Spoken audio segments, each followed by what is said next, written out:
Hey everybody, and welcome to the patch 13.23 preview. Now these will be all the changes going to the next patch before it actually goes live. These will be going live next week, not this week, 7 days from this video, on which I will make a second video going over all the changes that actually hit live.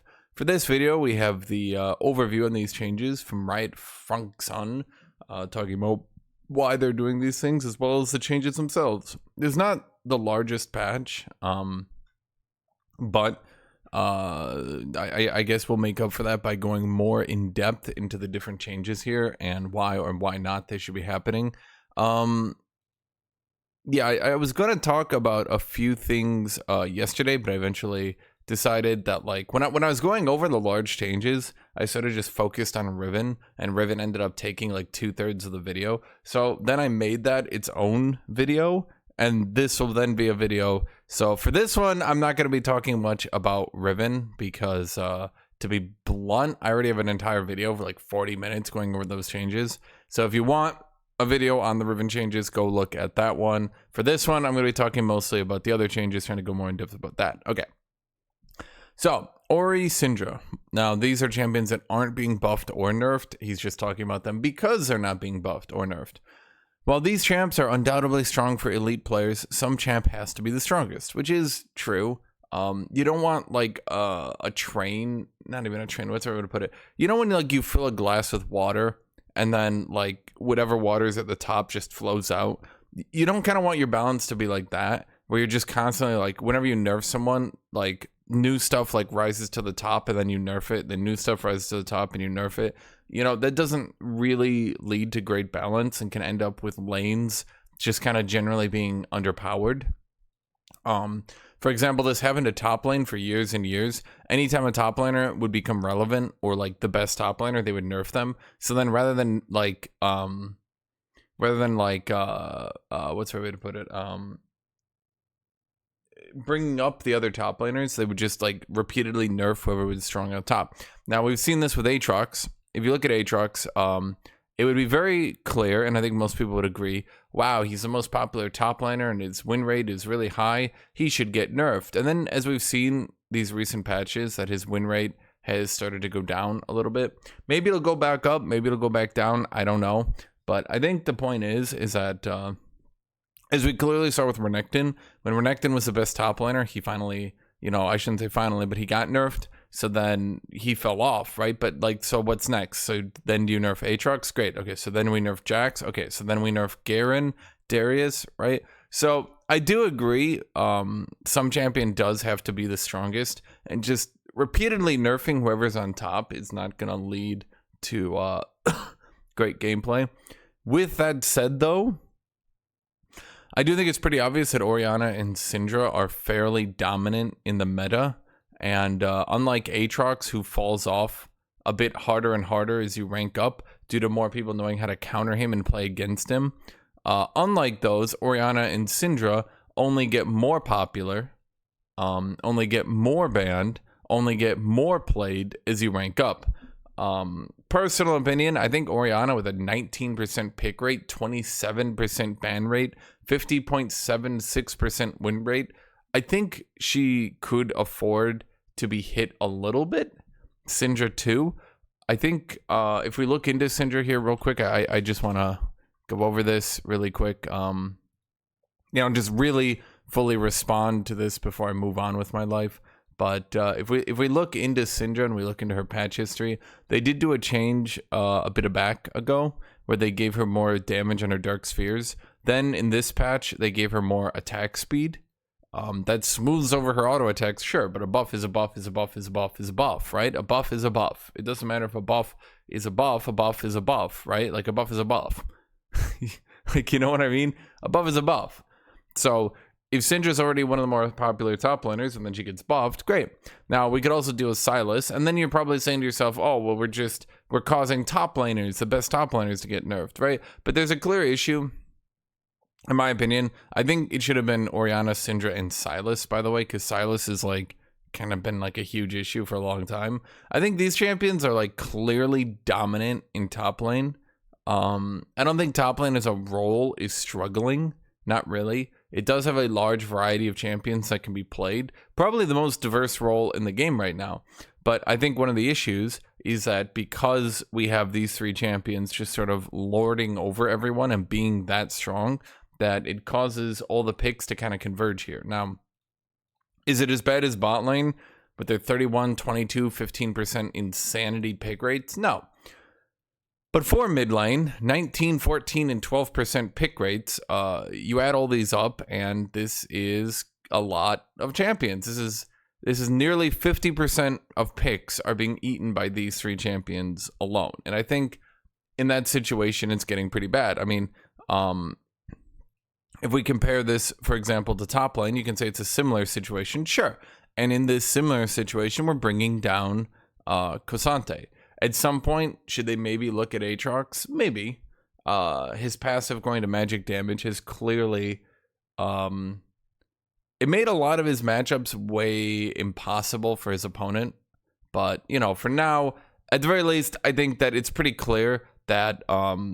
like looking at this and saying this is a problem, K'Sante needs to be hard nerfed to drop that pick rate. Then you look at this and you say not a problem, no issue here. It just I don't entirely agree with them. Again, in regular play, these champs are pretty balanced, so we're leaving them as is rather than putting them back in pro jail. I don't think they need to be in pro jail. Not really.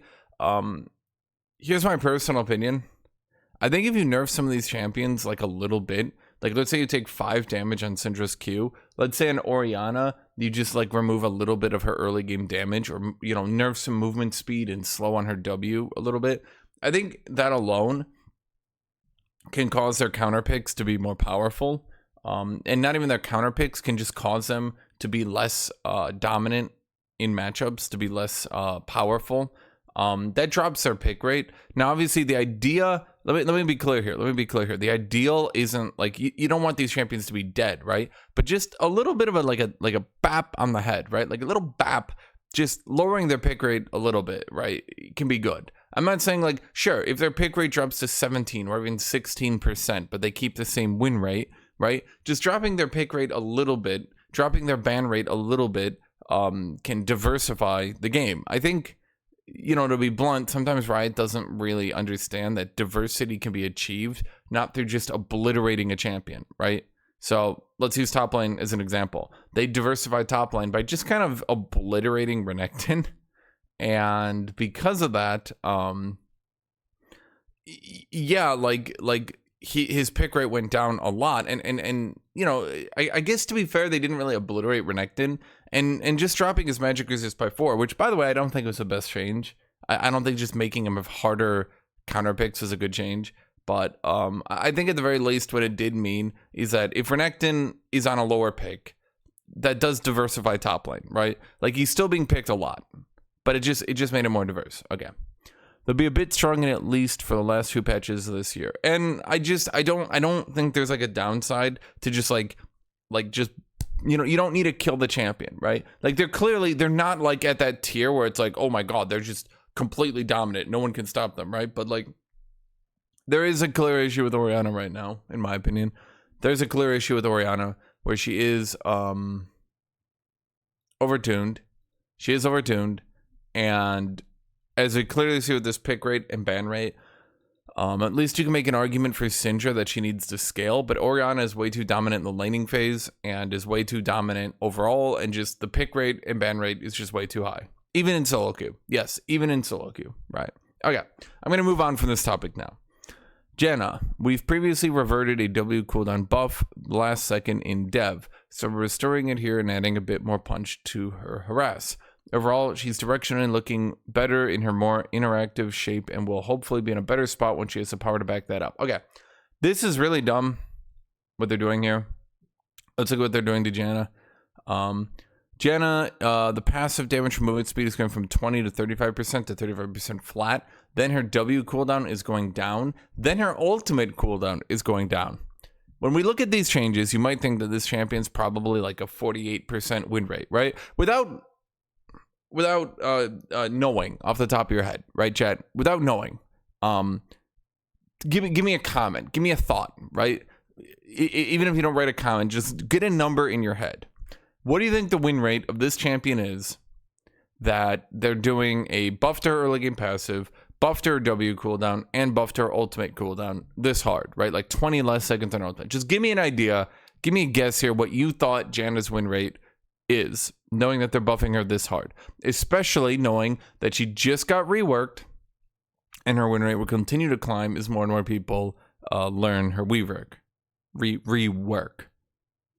Her win rate is 49.95%. The lower rank you go, we see 50%. The lower rank we go, we can see Janna. Where's Janna? Am I blind or is she just low pick? She's a very low pick, 50%. As we reach the higher ranks, her pick rate continues to climb, being a top 5 champion with 49.94% win rate.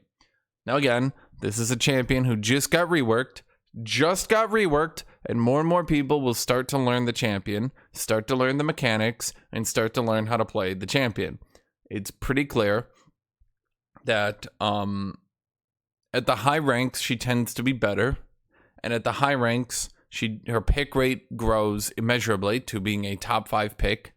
And despite being a top 5 pick on a new champion, well, I shouldn't say new, but on a reworked champion that people need to learn the mechanics of, she is basically 50% win rate.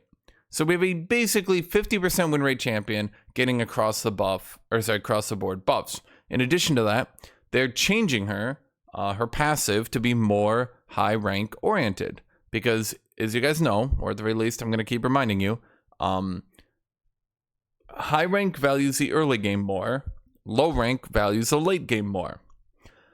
So for a champion who's already slanted towards the high ranks, we have a champion who's receiving a buff to the high ranks, pushing her passive damage more into the early game and taking a little bit off its late game.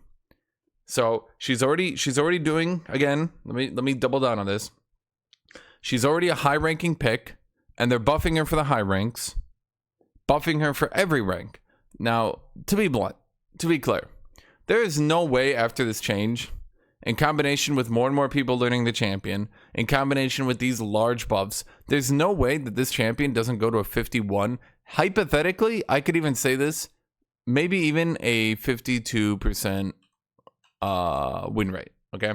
And so because of that, I don't think it's a good idea. It's not a good idea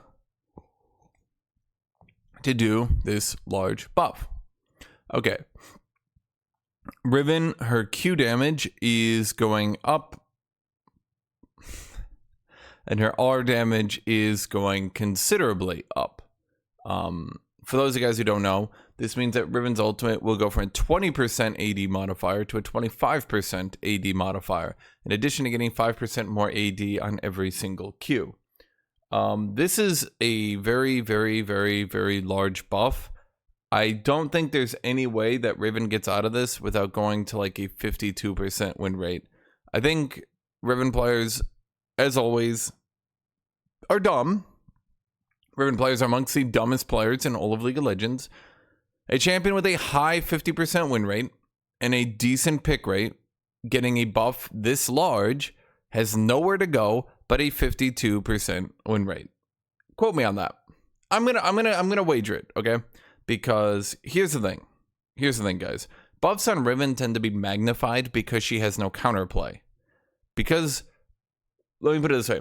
If Riven can bring an opponent down to 100 HP in her 0 counterplay stun combo, then they're still alive and now they can react. If she brings them down to 0 HP in her 0 counterplay combo, now they're dead and they can't react. This buff is 5% total AD and then 5% bonus AD on every single Q, right? These are going to magnify, and she's going to be doing, just as a guesstimation, 100 to 200 more damage on every single combo. Late game, we're probably looking at 300 more damage on the combo. That's a lot, and I don't think people really like think in their head. They're not really thinking it through. Okay. If you remember back in the day, Aatrox went to 40% AD modifier in his ultimate, and it took him. Sorry, no, he's up to 45% now. It's kind of ridiculous, Probably should get looked at some point. Probably should get adjusted at some point. But that change, which seemed like a very benign change, it was only a late game 5% AD buff, considerably raised his power level. And the champion started to get a bit silly billy. Okay. I'm trying to.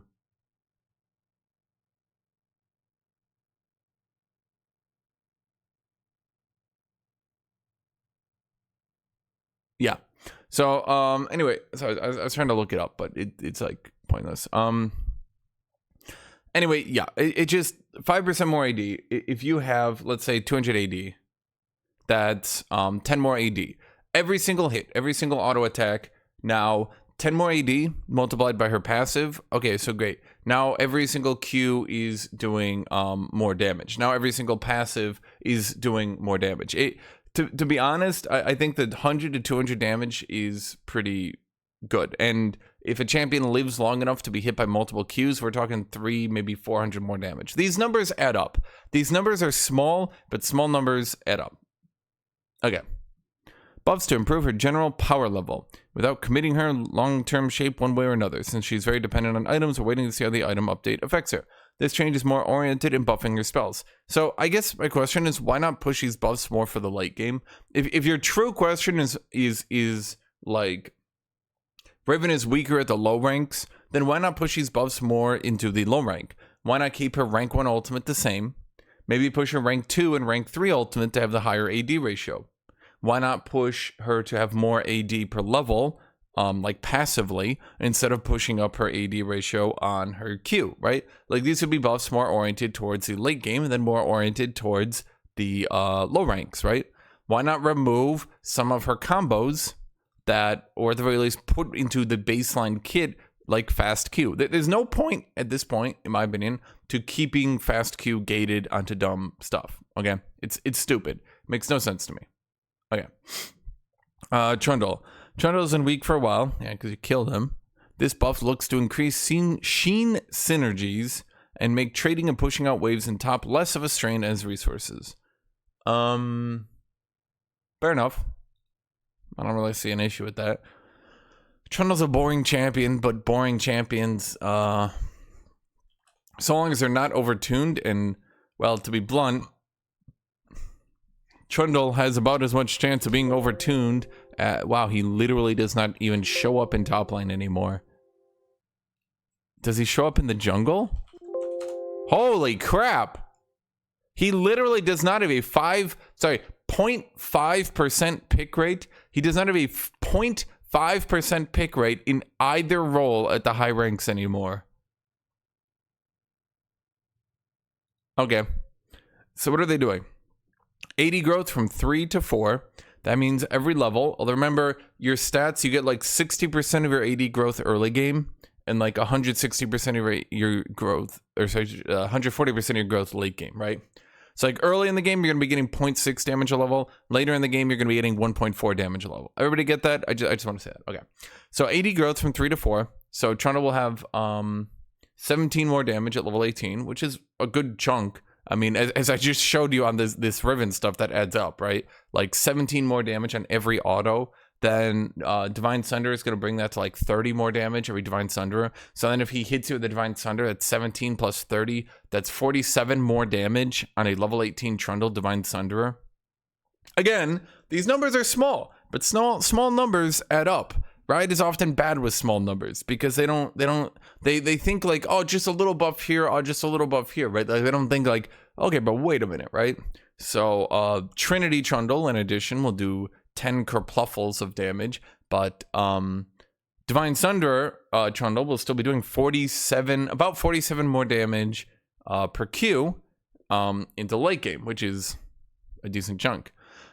Just as a suggestion to Riot, there is one change that I think would actually be really good for Trundle. I know this doesn't fit your like ideal, let's say that. This doesn't fit your like ideal of Trundle being a here, let me look at this. Here's the problem with Trundle. I can show this pretty easily. Trundle's armor at level 18 is bad. How bad is it? It's like really low. If we look at your average bruiser armor at level 18, we're looking at 120-ish, 115 at the very least, right? Aatrox is here at 113. Trundle is 103. It's like pretty low. And this means that as Trundle can, I mean, his level 1 armor is good, but his armor per level is pretty bad. And I'm not saying like, oh my god, he's got 10 less armor than Aatrox, he's useless, right? Like, I'm not saying that. But as a drain tank, every bit of armor does affect you a lot. Okay? Because every bit of armor, remember, you're taking % less damage on each hit. If you have a lot of health, that multiplies a lot, right? So obviously drain tanks tend to have lower armor to, I mean, if we can see here on Nasus, Singed, well, Singed doesn't really heal that much comparatively anymore, right?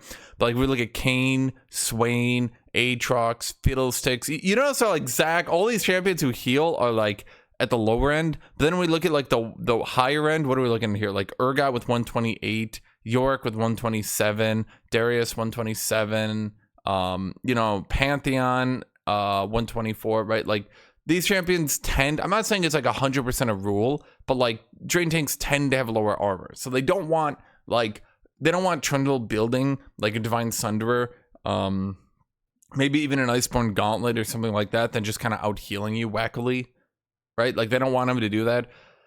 But his base armor is a little bit low, and this does mean into the late game, if you fall behind on Trundle, that he can end up a bit squishier than other champions. Okay, I just wanted to say that, and I just want to put that out there.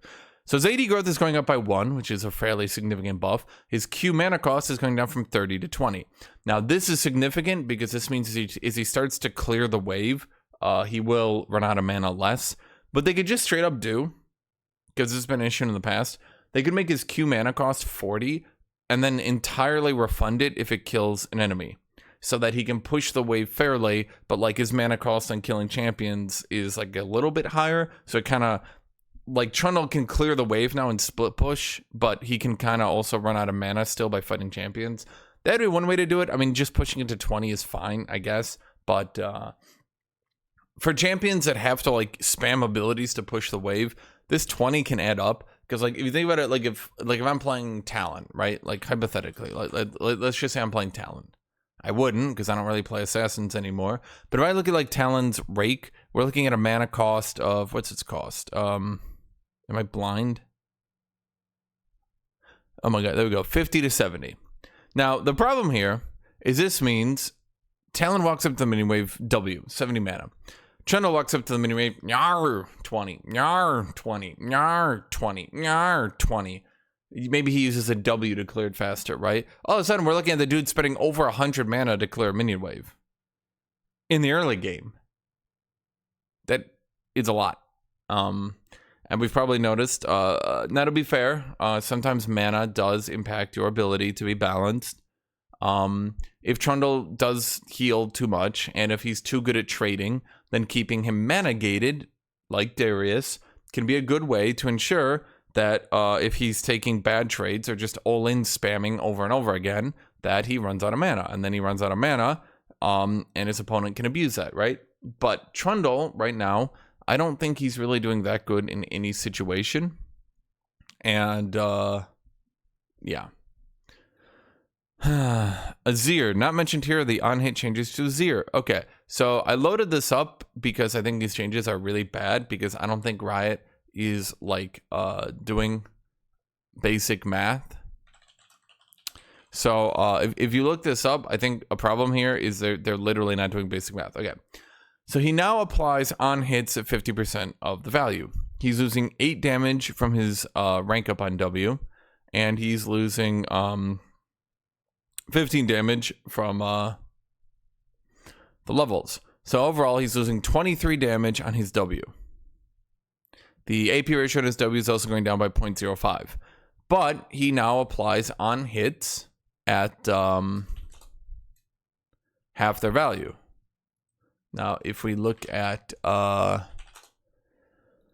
Nashor's Tooth, we can see that Nashor's Tooth is an item with an AP ratio of 20% with 15 base damage.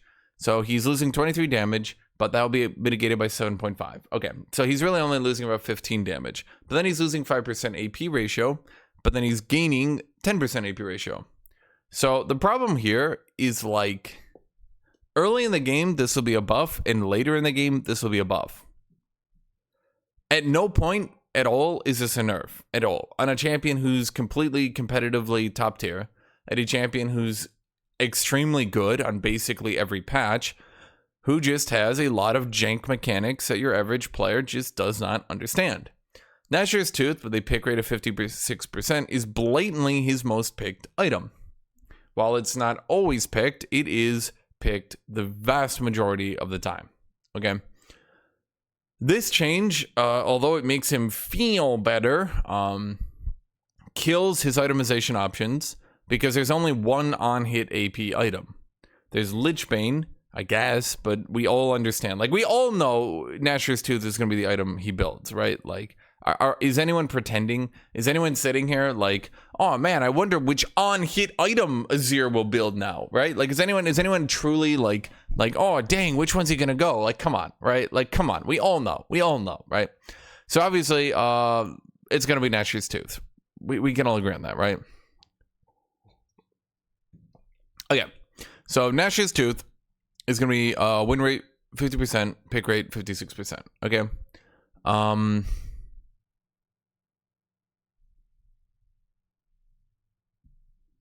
yeah, basically, yeah, it's just gonna be a direct buff. It's gonna be a direct buff, and it's also gonna kill his itemization options. This was an impetus for us to re-explore Azir's soldiers proccing on hits, and after testing it for a while, we believe this will be a positive change for Azir in both Summoner's Rift and Arena. They're really committing to Arena, which I respect. I respect it. Okay, I think Arena is a good mode that, if they worked on it a lot, could actually be really fun. So you can see they are giving him 100% on hit in Arena, 50% in base. So maybe they're doing this change to try to make him more viable in Arena. I think it might be a little bit forward because like Arena's not even back on live yet. I can tell through my views that like a lot of Arena's let's say excitement has not come back.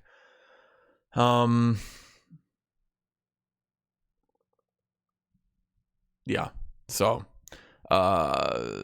because of Arena's poor first reception, and because of its, in my opinion, I don't think the second reception is going to be much better, considering Riot can't seem to solve the issue of ranged champions being dominant, yet them wanting to repeatedly buff ranged champions. They can't seem to solve that issue, and so I don't think Arena is going to have a second coming, so to speak. At either rate, focusing this much on Arena seems you're putting the cart before the horse, right? You get the horse pulls the cart, but you're trying to put the cart. So this change seems to be primarily changed at Arena, and I feel like they could have just made it for Arena. Yeah. There are two primary results of these changes. Azir's early lane will be weaker, but his item scaling will be stronger. Oh, great. Wow, Azir really needed a stronger late game.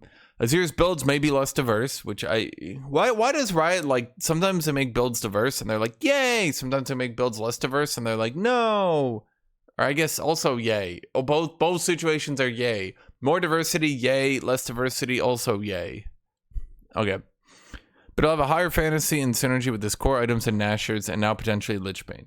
I don't think protecting Lichbane at half damage for like 100 damage is going to make it like an item that he wants to build. Late game Nashor's adding like a one-time 100 damage burst is, yeah. We've already seen that most mages won't build Lichbane anyway, but, well, you know, maybe I'm horribly wrong. We'll see. We believe that the satisfaction of his soldiers' interaction with these items and other systemic effects enhances his fantasy and outweighs the cost. Well, does it though? We chose to go with 50% damage mod for Summoner's Rift due to the potential risk of his poke pattern becoming too strong with Lichbane at 100%, and also necessitating further early game nerfs to make room for additional scaling power. Give Azir a try on PvE and let me know what you think. I think that this change is primarily aimed for Arena, and I feel like you could have just made this change for Arena. I feel like buffing a champion who is already pick ban on Summoner's Rift is not a great idea. Vel'Koz, he's struggling in mid and support, giving him a buff to passive that rewards his core gameplay loop. Now, I want to talk about this for a quick second. For some reason, I keep getting this guy on my timeline. What's his name? Azop? Something like that. Azop? This dude. So he put out a video on November 2nd. Wowee. Do not buff Vel'Koz flat damage or AP percent. Okay. So he put out a lot of feedback for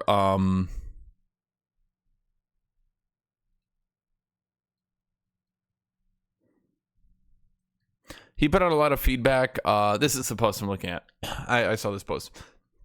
He put out a lot of feedback on this thing, and he said, so he tried every possible avenue of feedback. Riot does precisely the change we advised against. Riot complains we provided no feedback except Vel'Koz sucks. Makes a Reddit post providing feedback one more time. Avoid making specific people remarks. Post about balance team review video talking down to Vel'Koz players gets taken down for talking about balance team. So he once again put out another post trying to talk about this, and unfortunately it got deleted. So he has tried. Basically, what the point I'm trying to make here is Vel'Koz players have advised against just directly buffing his damage, and now they're just directly buffing his damage. I think Vel'Koz has an issue that's a very clear issue, where if you just jump on top of him, he awkwardly dies unless he hits his knockback, but his knockback is not easy to hit. They solved issues like this on other champions, like Cassiopeia, by giving them grounding effects, so that like they have some actual gameplay, right? Like I'm not saying Cassiopeia is perfect, but like they've tried to deal with champions like this in the past. With Lux, they gave her some more poke. They gave her a great shield. They tried to make her more of like a long range poke oriented champion, right? Like Lux does have some actual gameplay she can use, but Vel'Koz really doesn't. The second you see him trying to put his knockback, you just hit him with abilities and he dies. He has to be able to one-shot you, which I guess that's what they're doing. They're just buffing his ability to one-shot you. But that doesn't lead to good gameplay. That leads to unfun gameplay. That leads to stagnant, boring gameplay of one-shot or be one-shotted. And so changes like this just enforce the one-shot meta, which is not good for the game. But either rate, let's see what they're doing here. He's struggling in mid and support, giving him a buff to P that rewards his core gameplay loop. Okay, so he does more damage on his passive flat, and then his AP ratio is gigabuffed from 50% to 60%. Cool. Awesome. Briar, a nerf to her early fighting power as well as a slight nerf to her scaling. We're really happy with how she's turned out and are just continuing to make sure her power level is adjusted as players continue to get better at her. So I'm not really sure what to say about Briar. She's just a giga stat check of Doom. I don't really like that she's a giga stat check of Doom. It's really not that exciting to fight her. If she snowballs, she just runs at you and auto attacks a lot. Riot August just does not seem to be able to design interesting champions with like interesting gameplay loops. We've seen this a lot in the past. Gnar, Viego, Briar. They kind of just either permakite you in a way that's really unfun and doesn't really have a weakness, Gnar, or they just all in you and spam abilities in your face and either win or lose based on stats like Briar, like Bel'Veth, like Viego. So I just don't think he's great at designing champions with good gameplay loops. And now we're seeing this come in with Briar, who's stat checking the hell out of low ranks, just like Bel'Veth did. So this is pretty consistent. He keeps doing the same problem. Wukong had this problem too. The fact that I can list like 5 champions off the top of my head who have this very specific gameplay loop problem should lead you to believe that there's an actual issue here, right? Like there's an actual issue. It keeps happening over and over again, right? There's a rake on the ground and he keeps stepping on the rake and it keeps hitting him in the face.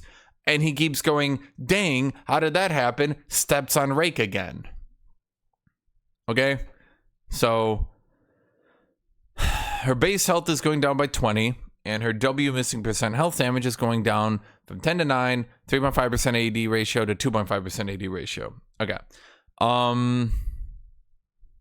Basically do less damage, because that's all she does. She does damage. She has a point and click, gap closer, stun, armor shred ability, and then she goes into giga stat check mode, and then she just giga stat checks you. There's very little gameplay loop going on here. It's... And before you say, like, oh, but Hashinshin, there needs to be stat checkers in the game. Like, there are stat checkers in the game, like Garen, who actually have more gameplay than champions like Briar. It's just like, if your entire thing is you remove all your counterplay by having too much mobility and by having too much stat checking, if all your gameplay revolves around just sprinting into melee of people and then stat checking them to death, like, kiting people is gameplay. Kiting people is counterplay. Playing around abilities is gameplay. It is counterplay, right? If your only real counterplay is stat checker to death or counter strike after she berserks, then, you know, it just, yeah. K'Sante, changes here are focused around reducing his ability to fight early levels with Q mana cost changes. Moderate nerfs to his level 6 spike. Long term, we intend for K'Sante to have weaknesses against duelists, Camille, Fiora, Jax, Gwen, etc., where he loses in both fighter and tank form. So you just want him to be unplayable against half the top laners? Did you really just write this? What?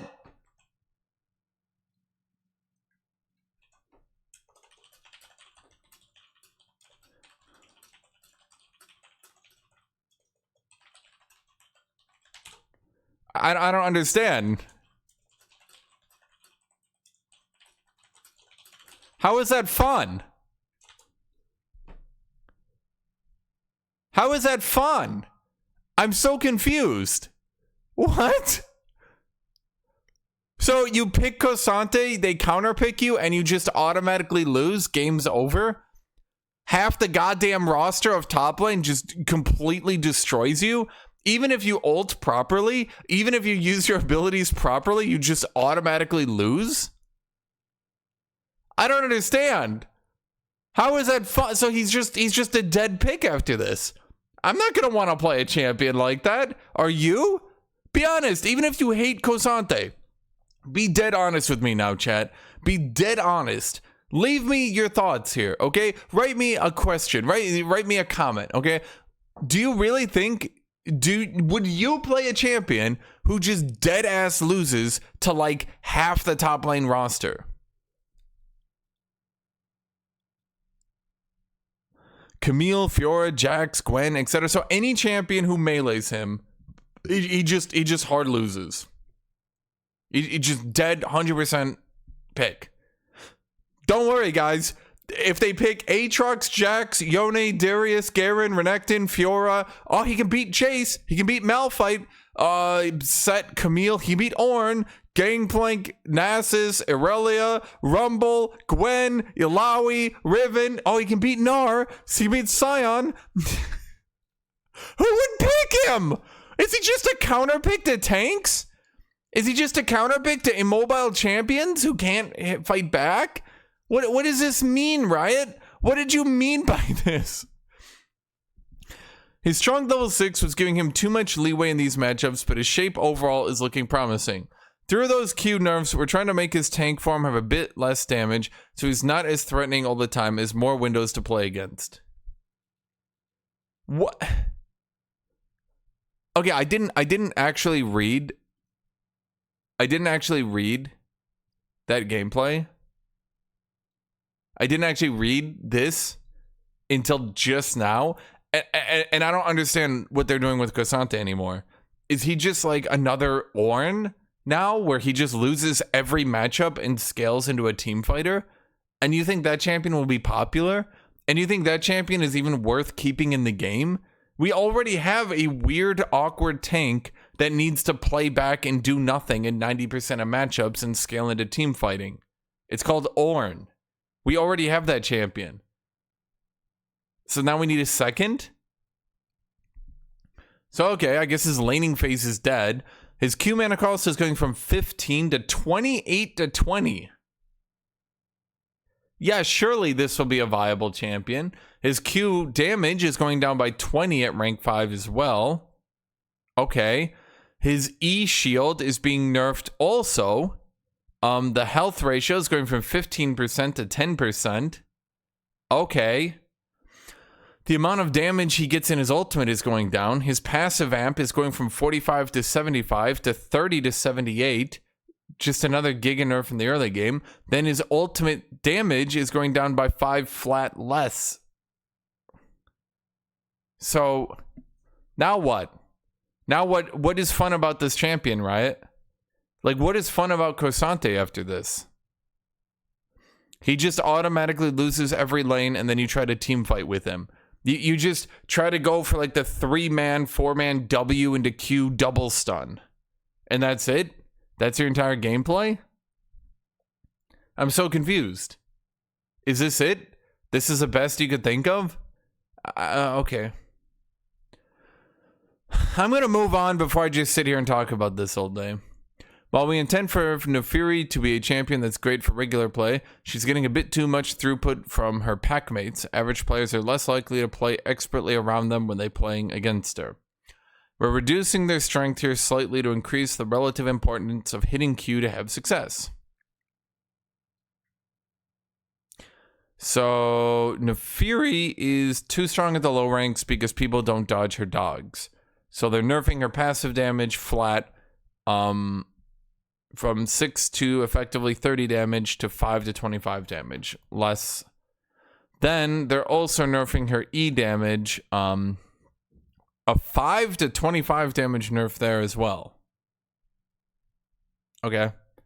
I guess my question is, why did you design a low skill cap assassin that punishes people for not knowing how to play against her? Does that really sound like a good game design when you actually say that out loud? Like, design thoughts, right? Like, let me write this out loud, and you tell me if my new champion is a good idea. Design documents. Dog Darken. An assassin that is very easy to play and punishes opponents for not knowing how to play against her. Is also a dog. Funny doggo. What do you guys think about my design document? Is this a good idea for a champion? I feel like Riot, like, what's the opposite of like hitting it out of the park on every champion design lately? I feel like they're just striking out on every single champion design lately. I'm gonna look this up because I'm like legitimately curious at this point. I'm gonna look this up. How many champion designs lately are actually doing well? Briar, failure. Naafiri, failure, apparently. Melio, okay, he's doing decent. K'Sante, apparently a failure. Nyla, failure. Bel'Veth, failure. Renata, failure. Zeri, failure. Vex, I guess Vex is doing good. Akshan, we can't find a good home for Akshan. I'm going to call that a failure. Gwen, she's either giga overtuned and dominating the lane for free, or, you know, bad because she's just a stat check. Viego, same problem. Rel, okay, well, we had to rework Rel, so I'll call that a failure. Seraphine, we're on like 9th Seraphine rework, failure. Samira, so it's been 3 years. 3 years. 3 years since their last champion design that I would actually say has done, like, well. Maybe we can say Vex. We can say Vex. But other than that, dude, what is the opposite of knocking it out of the park? Because that's what you guys are doing. Every single champion you guys are doing lately is failing. They're not being implemented into the meta properly. They're constantly being redesigned. And they're constantly either being shoved into a low rank only champion, or a champion that you need to keep undertuned because they just are zero interesting gameplay for anyone. Jarvan, as mentioned yesterday, he's still too strong and has been so for a while. With his Sojin builds, his Q is coming up a bit too often, which makes his windows of counterplay a bit too low. We're pulling back some of this lately. Is Jarvan really that strong? Wait. Deja vu? I have seen these numbers before. Wait, so he literally just has... He just... Is he like Giga broken to the low ranks or something? No, he's got 51%. So he's just got like a decent pick rate, ban rate. 12%, 9%, 51% of the low ranks. Is that really nerf worthy? And then at the high ranks, he drops to 49%, and then he just has a decent ban rate, pick rate. But wait. So Orianna is not nerfable, but Jarvan, submissive and destroyable. Because when we look at his nerfs, his Q cooldown is going from 10 to 6 to 10 to 8.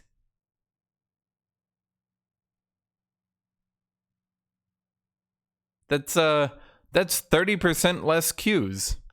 Measure that as an advertising campaign. Now with 30% less Qs. I don't know about this one, Riot. I don't know about this one. This one might be a bit of an oofy doofy. This one might be a bad idea. Not much to say about this one. A little bit oof. Riot. A little bit oof. Okay. Okay. Ziggs, our nerfs last patch didn't go far enough. Didn't they? Huh. They were intended to reduce the power of bot lane more than mid, and while directionally accurate, the nerfs needed more oomph behind them. I haven't even seen Ziggs this patch. Granted, I haven't been playing much Ziggs this patch, but let's go to like Diamond to get some good numbers. This seems fine to me. Less win rate, pick rate, and ban rate than Draven. Draven, buffed. Ziggs, nerfed. And I remind you, Riot has outright said multiple times, they have said outright multiple times that Ziggs gets a higher win rate because people forget to take MR into him. So we have a champion with an artificially higher win rate who's doing worse than Ashe, worse than Draven, worse than Vayne, but he's getting nerfed? 10 less damage on his Q, 4 more cooldown on his W with 15 more mana cost. Riot, what are you doing? Ziggs mid better be the most broken shit I've ever seen in my life. It is not. Hello? What is happening here? Hello? Riot? Okay. Turret Gold. As mentioned yesterday, snowballing is at lowest spot it's been in years. We want to add snowball back. Why? Please argue for this. Please do not just say this statement then skip past it. Please go further. Talk about this more. Why is snowballing coming back a good idea? But in ways that set up the game for long term. We think that split pushing as a strategy is still weak relative to dragon stacking and are adding some more incentives to play intelligently on side. Adding gold back to these side lane objectives hopes to make this strategy more viable, even if top and mid are feeling a little strong right now. Are they? Are they? Are they? Are they? Are they feeling a bit strong right now? Are they? Are they?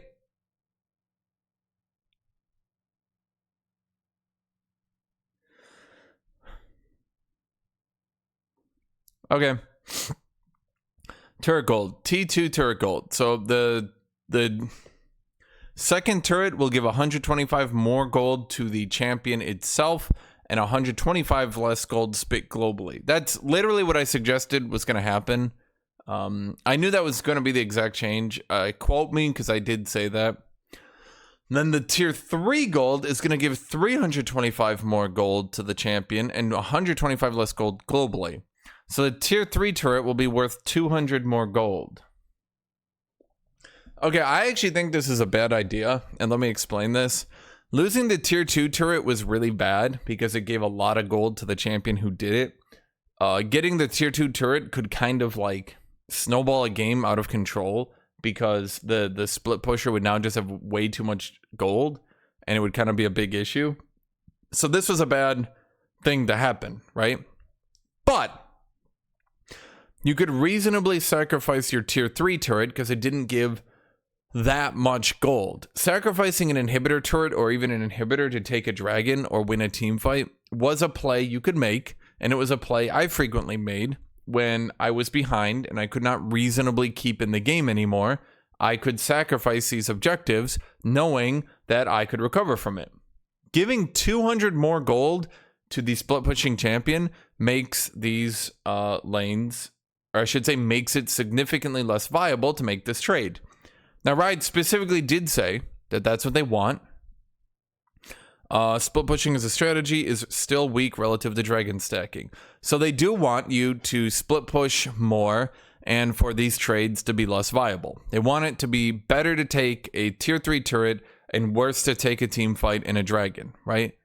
But the problem is split pushing can quickly run into a situation where you just cannot stop the split pusher anymore. And the best play you can make is to play for your team. This removes a lot of counterplay to split pushing by making it even less viable to let them take a tier 3 turret. I think letting the split pushers snowball more, whatever, fine. It's a bad change, but whatever. But this change is particularly bad. I say this as a top laner. This is a very bad change that removes a lot of your ability as a top laner to recover from an opponent who's more fed than you. To be blunt, a lot of times when you play top lane, winning and losing top lane is not up to you. It's up to the support, the mid, and the jungler who continuously roam on your lane. If they repeatedly roam for a Yorick or a Nasus or an Alawi or a Jax or a Fiora or the Riven or a Camille, and these champions now start split push spamming, they're more than capable of diving you from full. They're more than capable of taking turrets.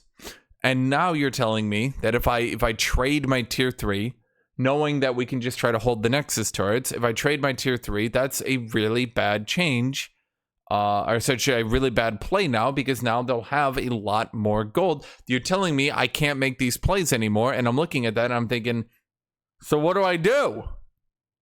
Then, what do I do? I'm still a player. I'm still a human. Letting the opposing top laner victory lap around me and removing all my options for how to play the game anymore, particularly when it's not up to me a lot of times whether or not I have options, this is a really bad change. Until top lane decides more often whether or not they're going to win their lane, until top laners get more control over their lane, and they have more choice on whether or not they can even win their lane, I don't think it's a great idea to push split pushing. Now, the low ranks and even a lot of high ranker people don't want to admit that often it's on them to determine whether or not a top laner wins their lane. I see very often that you play the 4-man bot lane strategy, right? The jungler and the mid laner play only to bot. The opposing top gets fed, and then your team is like, oh no, this is a really difficult situation to deal with, right? Like, I see that happen a lot. As a team, you made the choice for the opposing top laner to be able to get ahead. As a team, you don't have to suffer the consequences. Well, I mean, we all lose LP, sure. But as a top laner, now it's suddenly on me that the Riven at 2 items and me maybe having 1 item, that I need to somehow deal with this situation.